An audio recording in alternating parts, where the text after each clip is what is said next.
Hello everyone, स्वागत है आपका पीजे की पाठशाला में। अभी तक हमने किया था image formation by concave mirror. अब हम कर रहे हैं image formation by convex mirror. इसके दो ही केसेस हैं अपने पास। कनकेव में हमारे पास 6 केसेस थे, इसमें अपने पास कितने आएंगे? 2 ही केसेस आएंगे। एक बार हम ऑब्जेक्ट को इन्फिनिटी पे रखेंगे और दूसरी बार हम ऑब्जेक्ट को एक फाइनाइट डिस्टेंस पे रखेंगे, या पोल और इन्फिनिटी के बीच में। कहने का मतलब ये मेरे पास एक कन्वेक्स मिरर आ गया, ठीक है। कनकेव कर लेते हमने, अब हम कन्वेक्स की बात कर रहे हैं।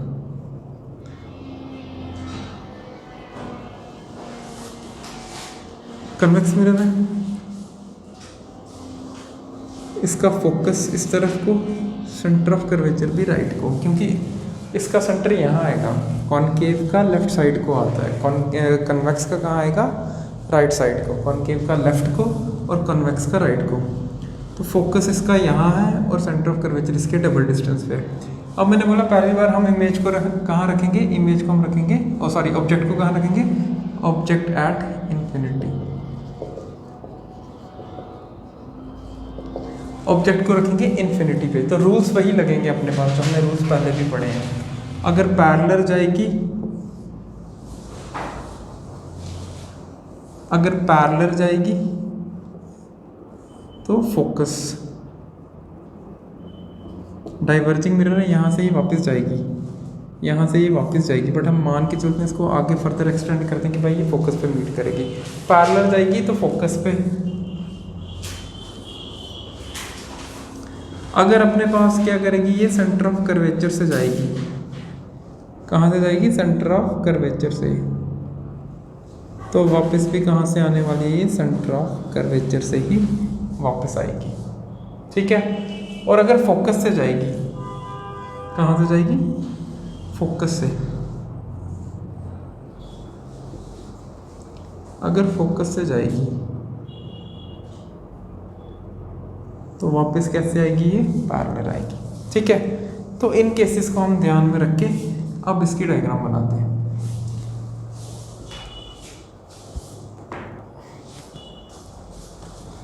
पहले ऑब्जेक्ट को मैंने कहाँ रखा है? इन्फिनिटी पे।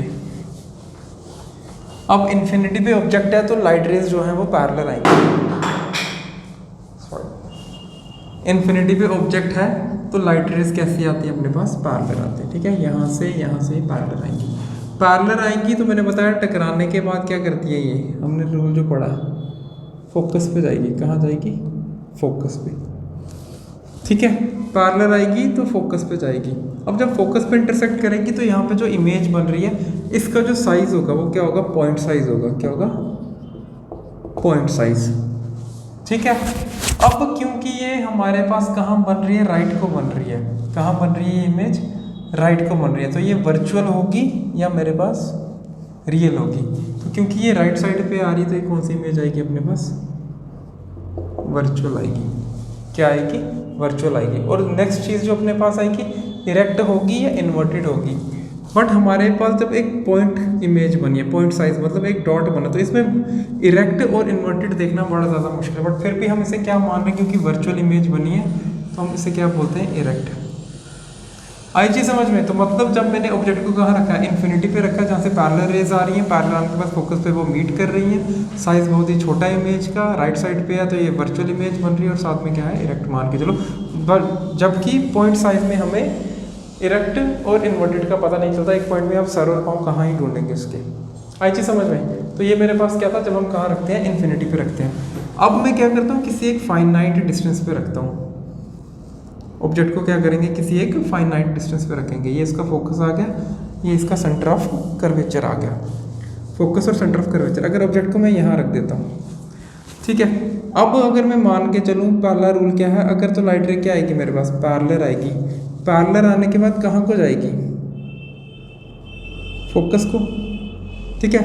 पैरेलल आई तो कहाँ से जाएगी? फोकस से। दूसरा रूल अपने पास क्या है? अगर मैं क्या करूँ? सेंटर ऑफ कर्वेचर से ले आऊँ तो वापस भी कहाँ से जाएगी? सेंटर ऑफ कर्वेचर से ही वापस जाने वाली, ठीक है। सेंटर ऑफ कर्वेचर पे लाऊंगा तो वापस भी कहाँ से जाएगी? सेंटर ऑफ कर्वेचर से ही जाएगी। ये यहाँ से आ रही है तो वापसी का रास्ता भी क्या है, सेंटर ऑफ कर्वेचर। तो इस पॉइंट पे कहीं जाके जो अपने पास रेज है वो मीट कर रही हैं, और जहाँ पे रेज मीट करती हैं वहीं पे हम इमेज बना देते हैं। ये ए और ये बी था अपने पास, ये क्या आ गया, ये ए डैश और बी डैश आ गया। ये मेरे पास क्या बन रही है, यहाँ पे इमेज बन रही है। ठीक है, अब इस इमेज में क्या क्या कैरेक्टरिस्टिक्स हैं वो चीज़ देख लेते हैं। पहली चीज़ तो ये है, ये जो इमेज बनी है किसके किसके बीच में बनी है, पोल और फोकस के बीच में बनी है, in between pole and focus. दूसरी चीज़ क्या है, क्या ये एनलार्ज है या डिमिनिश्ड है, तो ये मेरे पास क्या है, इसका साइज ऑब्जेक्ट के साइज से छोटा है, तो ये अपने पास क्या आएगी, डिमिनिश्ड आएगी। नेक्स्ट अपने पास ये है कि ये वर्चुअल होगी या रियल होगी, तो क्योंकि ये राइट साइड पे आ रही है अपने पास, मिरर के पीछे बन रही है, तो ये कौन सी इमेज होगी अपने पास, वर्चुअल इमेज होगी। कौन सी होगी, वर्चुअल। और साथ ही अब नेक्स्ट चीज़ जो हमने देखनी है कि इन्वर्टेड है या इरेक्ट है, तो यहाँ हम बड़े अच्छे से देख पा रहे हैं कि वर्चुअल है तो ज़्यादातर अपने पास वर्चुअल बनती क्या अपने पास, ये आएगी मेरे पास इरेक्ट। क्या आने वाली है, ये इरेक्ट आने वाली है।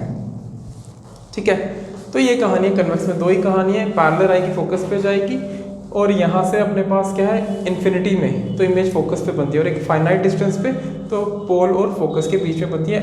थोड़ा सा इसका डिस्टेंस चेंज करते जाओगे तो साइज हल्का फुल्का सा चेंज आता जाएगा अपने पास। क्लियर है, ये चीज़ समझ में आया। तो ये कहानी है कन्वेक्स मिरर के रिगार्डिंग। अब हमने थोड़े से साइन कन्वेंशंस पढ़ने हैं, फिर उसके बाद हम करेंगे मिरर फार्मूला।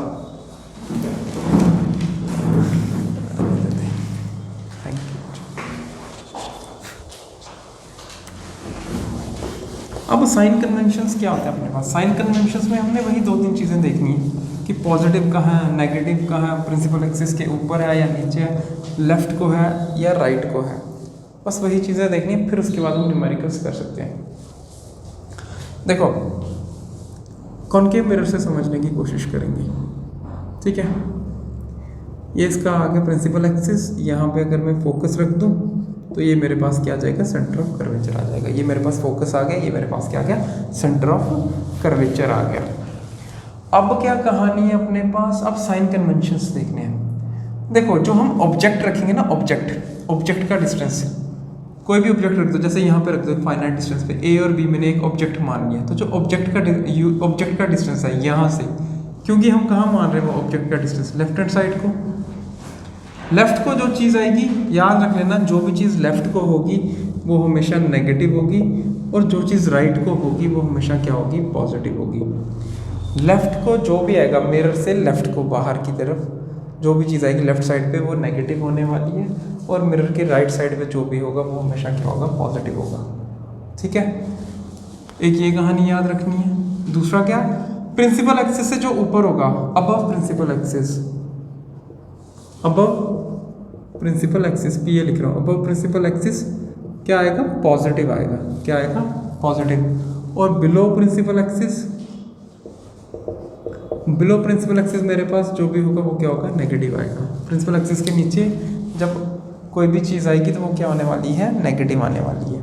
अब हमने ये भी सीखा था कि जब हम इमेज यहाँ ऑब्जेक्ट रखते हैं तो इमेजेस इन्वर्टेड बनती हैं और नीचे नीचे नीचे बनती हैं। कॉनकेव मिरर में 5 केसेस ऐसे हैं जहाँ इमेज इन्वर्टेड बनती है, मतलब प्रिंसिपल एक्सिस के नीचे बनती है। एक केस ऐसा जहाँ पे इमेज क्या बनती है, वर्चुअल बनती है और प्रिंसिपल एक्सिस के ऊपर बनती है। कर लिया सारा पूरा एक्सरसाइज। प्रिंसिपल एक्सिस के क्या बनती है, आरटी करना। ठीक है, प्रिंसिपल एक्सिस के कहाँ बनती है, वो ऊपर बनती है। एक ही वो केस आता है। ठीक है, तो उस हिसाब से भी हमने देखना है। अब क्योंकि मुझे जो ऑब्जेक्ट का डिस्टेंस है, जो भी मैंने ऑब्जेक्ट रखा है ए बी, ऑब्जेक्ट डिस्टेंस, उसे हम किससे डिनोट करते हैं, यू से डिनोट करते हैं। किससे डिनोट करते हैं, यू से।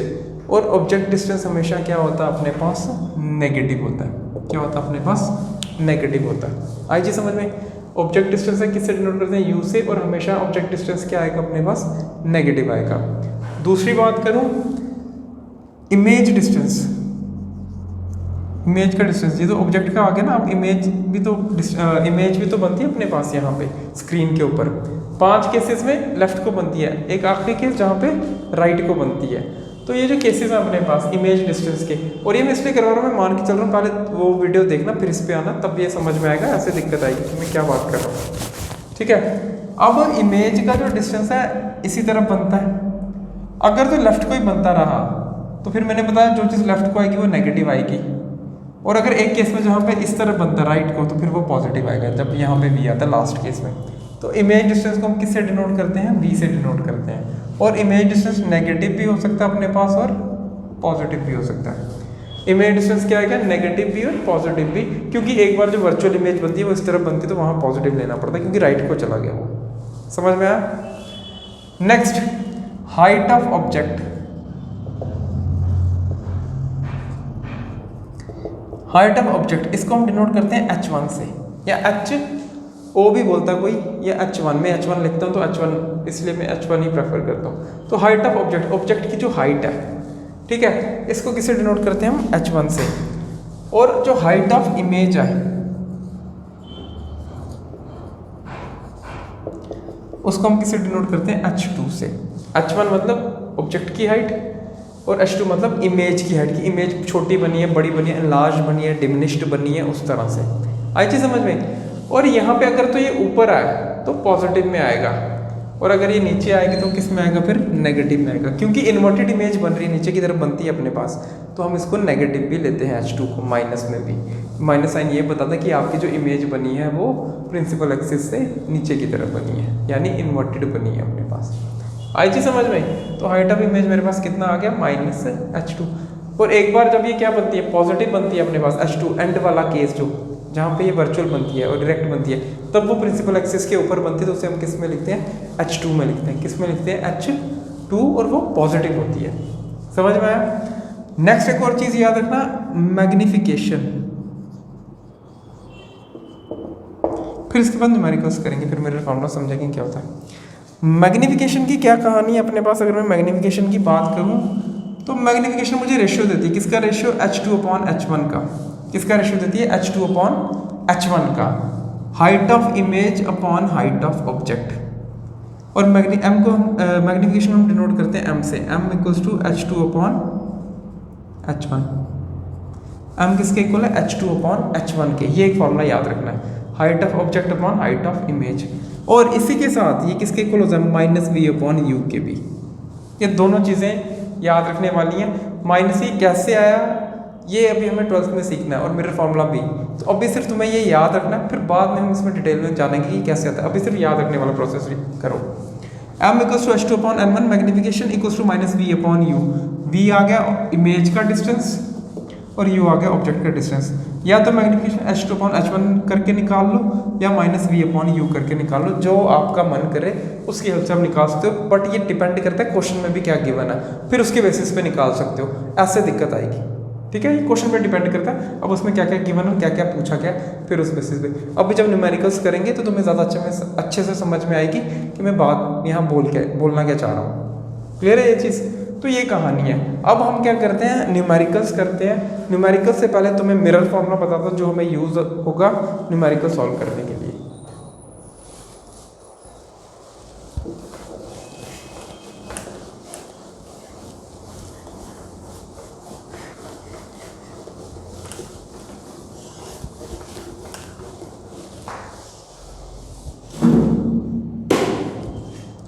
देखो, आपने जितने भी न्यूमेरिकल सॉल्व करने हैं वो किसकी हेल्प से सॉल्व करने हैं? हमारे पास एक मिरर फॉर्मूला है।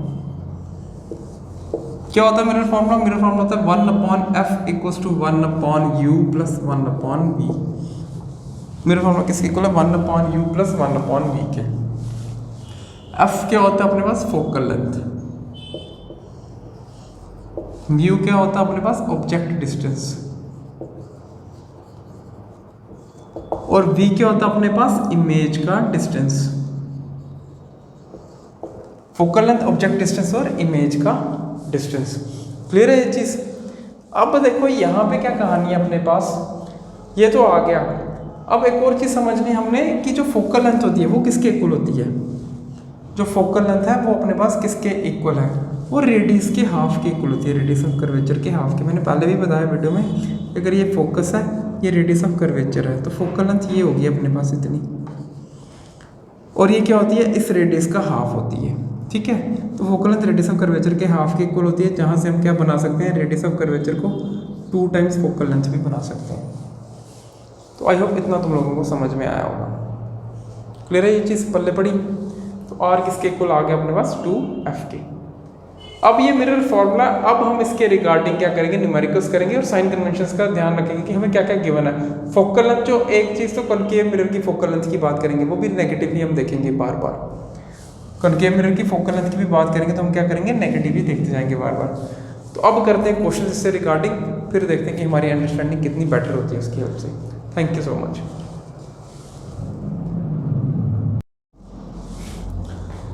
देखो बच्चे, अब ये न्यूमेरिकल है। पहला कह रहा है find the focal length of a convex mirror of radius of curvature 1 metre. हमने क्या करना है, फोकल लेंथ निकालनी है कन्वेक्स मिरर की जिसका रेडियस ऑफ कर्वेचर कितना गिवन अपने को 1 मीटर गिवन है। तो कैसे निकालते हैं focal length, radius of curvature अगर मैं बात करूं यहाँ पे, तो रेडियस ऑफ कर्वेचर कितना दिया हुआ है, 1 मीटर दिया हुआ है। क्या कितना दिया हुआ है, 1 मीटर। मैंने ये बताया कि जो मेरे पास कॉनकेव मिरर होता है, अगर ये उसका फोकस है या और यहाँ पे रेडियस ऑफ कर्वेचर है या सेंटर ऑफ कर्वेचर अपने पास, ठीक है। तो ये मेरे पास क्या आ गया, इसकी फोकल लेंथ आ गई, और ये मेरे पास क्या आ गया, इसका रेडियस आ गया। तो जो फोकल लेंथ होती है वो रेडियस के हाफ होती है, या जो रेडियस होता है वो क्या होता है, 2 टाइम्स होता है फोकल लेंथ का। रेडियस क्या है, 2 टाइम्स है किसका, फोकल लेंथ का। तो अगर मुझे फोकल लेंथ निकालने को बोला उसने, तो फोकल लेंथ को एज इट इज़ रहने दो, रेडियस है, इसको कितने से डिवाइड कर दो, 2 से।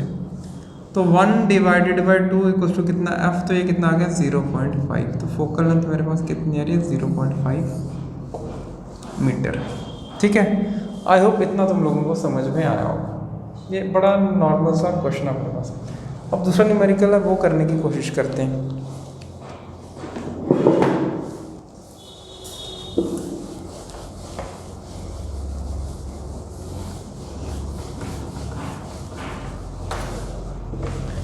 इसको थोड़ा सा डायग्राम से बनाते हैं ताकि तुम्हें समझने में आसानी हो। कह रहा है an object 4 centimetre in size, कोई एक ऑब्जेक्ट है, कितना साइज है उसका, 4 centimetre. Is placed at A distance of 25 centimetre from A concave mirror.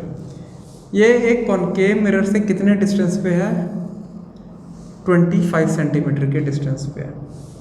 Object है 4 सेंटीमीटर, कॉनकेव मिरर से कितने डिस्टेंस पे है, 25 सेंटीमीटर के डिस्टेंस पे है। जिसकी फोकल लेंथ, इस कनकेव मिरर की फोकल लेंथ कितनी है अपने पास, फोकल लेंथ कहीं पे अगर मैं बात करूँ जहाँ लाइट रेस टकराने के बाद फोकस से गुजरेंगी, तो 25 सेंटीमीटर है, तो 15 मान लो यहाँ कहीं होगा, यहाँ, ठीक है ना, यहाँ फोकल लेंथ इसकी कितनी होगी मेरे पास, 15 मान के चलो, 15 सेंटीमीटर। कह रहा find the position, nature and height of the image. Position का मतलब कि आपकी इमेज ये कहाँ को बनेगी, राइट को बनेगी, लेफ्ट को बनेगी, सामने बनेगी या बैक पे बनेगी। नेचर का मतलब ये रियल है, इन्वर्टेड है, वर्चुअल है, इरेक्ट है। और हाइट मतलब हाइट कितनी आएगी और प्रिंसिपल एक्सिस के ऊपर आएगी या नीचे आएगी, वो सारी चीज़ें समझनी है। तो देखो पहले गिवन क्या क्या डाटा वो लिख लेते हैं, फिर मिरर फॉर्मूला जो हमने पढ़ा 1/f = 1/u + 1/v उसको यूज़ करेंगे। बट पहले डाटा देखते हैं गिवन क्या क्या है। देखो एक तो बोला ऑब्जेक्ट 4 सेंटीमीटर इन साइज, मतलब उसकी हाइट की बात कर रहा हूँ। तो मैंने बताया था हाइट को हम डिनोट करते हैं h1 से। वो कितना आ गया मेरे पास, 4 सेंटीमीटर आ गया। कितना आ गया, 4 सेंटीमीटर। फिर बोला ऑब्जेक्ट का डिस्टेंस, ऑब्जेक्ट का डिस्टेंस कितना, 25 सेंटीमीटर। कितना है ऑब्जेक्ट का डिस्टेंस, 25 सेंटीमीटर। तो मतलब जो u होगा वो कितना होगा, 25 सेंटीमीटर। ऑब्जेक्ट के डिस्टेंस को मैंने बताया था पहले कि कितने किससे डिनोट करते हैं, u से। और ये क्या आएगा, नेगेटिव आएगा, क्योंकि हम कहाँ आ रहे हैं, लेफ्ट साइड को आ रहे हैं। कहाँ को आ रहे हैं, लेफ्ट साइड को। आई चीज़ समझ में, जब हम लेफ्ट को आ रहे हैं तो ये कितना आएगा मेरे पास, -25 आएगा। क्लियर है ये चीज़। उसके बाद हम फोकल लेंथ की बात करें तो फोकल लेंथ कितनी दे रखी है, 15। और ये भी क्या आएगी, नेगेटिव, इस तरफ को, लेफ्ट को है ना फोकल लेंथ, इसका सेंटर यहाँ, फोकस यहाँ, फोकल लेंथ भी कहाँ, लेफ्ट को। तो ये कितनी आएगी, -15। बच्चे ये साइन कन्वेंशंस बहुत इंपॉर्टेंट है, ये अगर गलत हुई तो क्वेश्चन गलत हो जाएगा। तो फिर इस चीज़ का ध्यान रखना कि हमने साइन कन्वेंशंस लेके चलना, फिर न्यूमेरिकल सॉल्व करना है। ठीक है, अब सबसे पहली चीज़ तो मुझे पोजीशन निकालनी है, मतलब v निकालनी है कि कितने दूरी पर है अपने पास, कहाँ बनी है और कितनी दूरी पर बनी है। तो पोजीशन मतलब मुझे v बताएगा, v हमें पता नहीं है। v पता करने के लिए मैंने ये क्वेश्चन बता दिया मिरर फॉर्मूला की, ये हम यूज़ करेंगे। तो कैसे आएगा, 1/f = 1/u + 1/v। Values put करो, 1/f कितना, 1/-15, 1/u कितना है, 1/-25 + 1/v हमें पता नहीं है, तो वो हमने अभी सॉल्व करना है। इसको भी यहाँ से हटा देता हूँ क्योंकि तुम लोगों को समझ में आ गया हो। 1/-15 ऐसे कर लो, ये माइनस का इस तरफ आएगा तो प्लस का, तो ये कितना हो जाएगा 1/25 इक्वल्स टू 1/v। ठीक है, -1/15 प्लस 1/25 इक्वल्स टू v। अब दोनों का एलसीएम ले लो तो किसके टेबल में आते हैं? ये आएगा 75 के टेबल में, 15 और ये दोनों। तो 15 कितने सा 5 सा, ये माइनस का साइन साथ में आएगा, प्लस 25 कितने सा 3 सा इक्वल्स टू 1/v। अब -5 प्लस 3 तो कितना -2/75 इक्वल्स टू 1/v। ठीक है, यहाँ तक पहले इसको नोट कर लो, फिर उसको आगे मैं सॉल्व करता हूँ कि कैसे वैल्यू आएगी। तो इसको रब कर देता हूँ।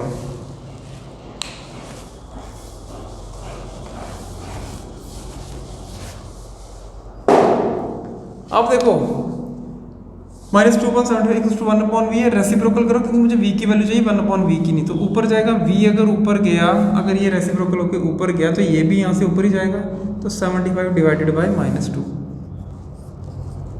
तो ये कितना आएगा -37.5 सेंटीमीटर। तो जो v की वैल्यू है मेरे पास कितनी है 37.5 सेंटीमीटर।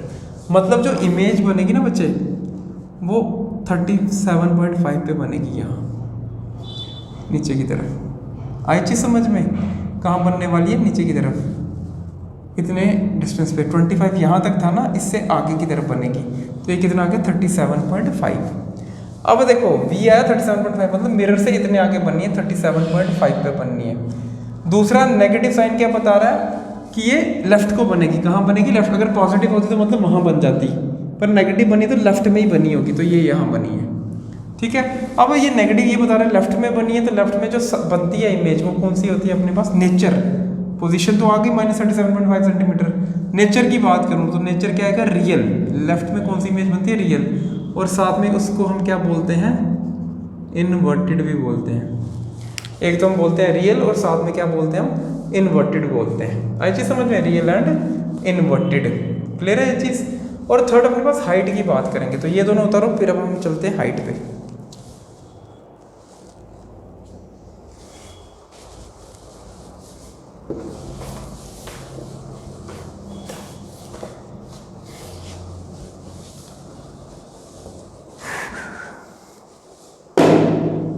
अगर अब हम हाइट की बात करें तो हाइट के लिए देखो अपने पास क्या मामला, अगर मुझे हाइट निकालनी है, h2 निकालना है, h1 तो पता है, तो मैंने क्या बताया था? m equals to h2/h1 equals to -v/u। m को भूल जाओ, थोड़ी देर के लिए मुझे हाइट निकालनी है, तो m को भूल जाते हैं, ये भी तो आपस में इक्वल ही होंगे।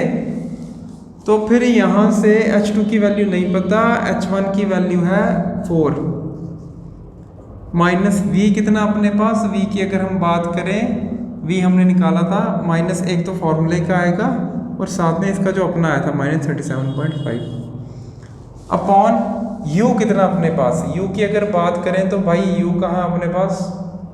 u था -25, तो ये था अपने पास u -25, माइनस माइनस ये तो प्लस हो गया। h2 equals to 4 equals to -37.5 upon कितना? 25। अब h2 यहीं रहा, तो -37.5, ये 4 डिवाइड में इस तरफ जाएगा तो मल्टीप्लाई में, अपॉन में कितना आएगा? ये 25 आएगा। अब इसको भाई अगर कैंसिल करा जाए, ये हटा दो, नीचे 0 लगा दो, तो ये अब कैंसिल करना भी चाहें हम तो 25 कितने सा 4 सा आ गया 100, 8 सा आ गया 12 सा आ गया 13 14 15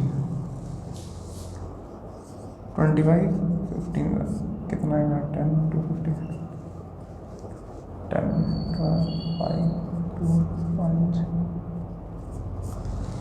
ठीक है, तो ये कितना आएगा 250 आ रहा है ना अपने पास, तो नियर अबाउट ये 1.5 आ रहा है, तो ये है 1.5।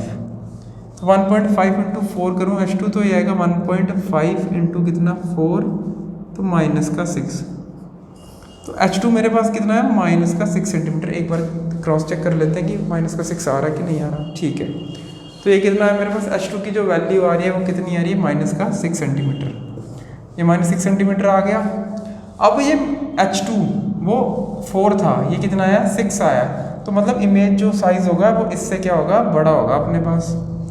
माइनस साइन ये बताता है प्रिंसिपल एक्सिस से कहाँ होगी, नीचे को होगी। कहाँ होगी प्रिंसिपल एक्सिस से नीचे को। तो ये अपने पास इसकी कहानी है। तो आई होप इतना समझ में आया होगा। क्लियर है ये चीज़। तो अभी के लिए हम बच्चे इतना ही रखते हैं, फिर नेक्स्ट क्लास में करेंगे और न्यूमेरिकल्स, और फिर चलेंगे हम डीप फ्रैक्शन पे। Thank you so much.